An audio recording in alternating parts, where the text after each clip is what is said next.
du futur réconforte contre le pessimisme de l'histoire. C'est une belle phrase, n'est-ce pas?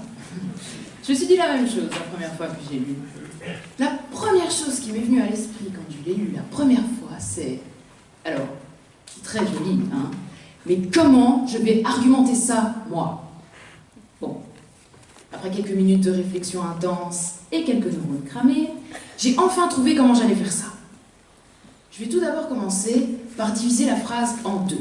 Je vais d'abord définir ce qu'est une utopie du futur, et ensuite je vais définir le pessimisme de l'histoire.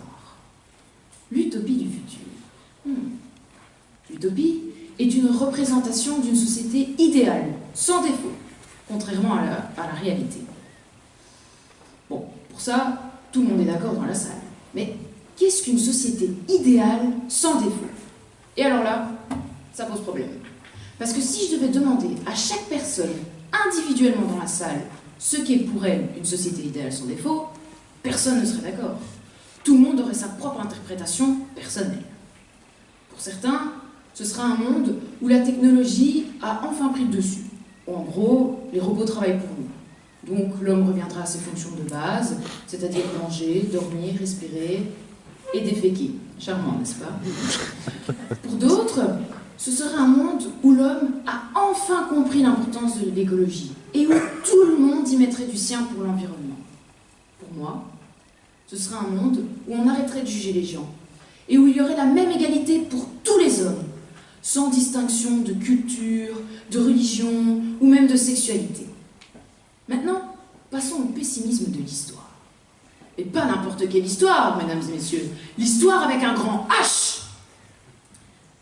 Bon, je pense que Robert, dans le pessimisme de l'histoire, a voulu inclure toutes les guerres, les crises économiques, les périodes d'esclavagisme, un peu de tout ça.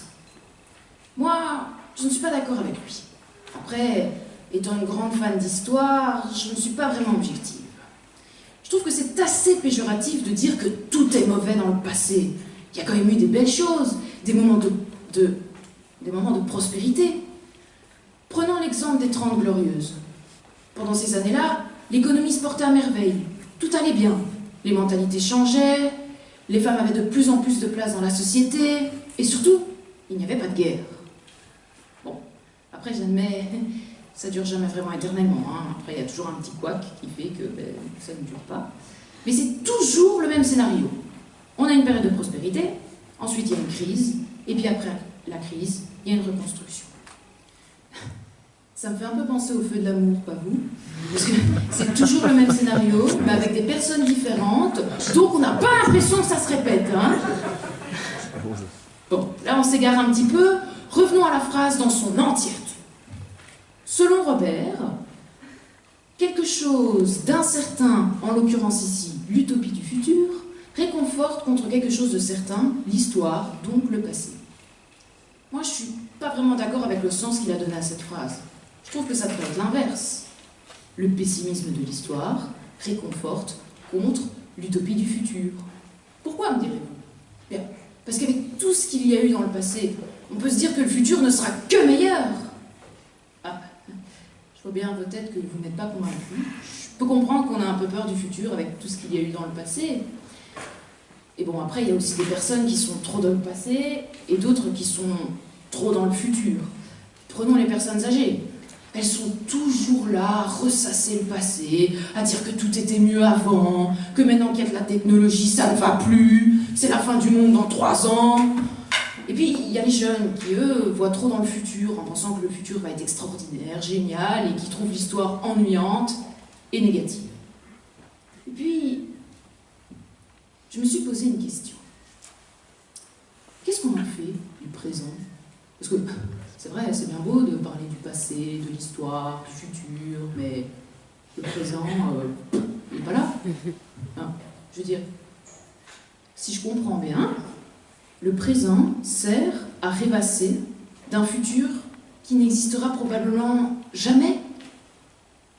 Moi, je ne suis pas vraiment d'accord avec ça.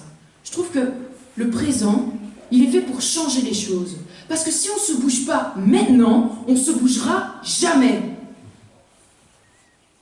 Après, je peux comprendre aussi que c'est très démotivant de se dire on va bouger les choses, mais qu'on n'aura peut-être pas un futur idéal. Mais au final, est-ce que c'est pas en visant la Lune qu'on atterrit dans les étoiles? Je vais donc conclure mon argumentation en disant que il faut qu'on apprenne des erreurs du passé pour changer cela dans le présent et pour donner un futur meilleur aux futures générations. Merci beaucoup de m'avoir écouté.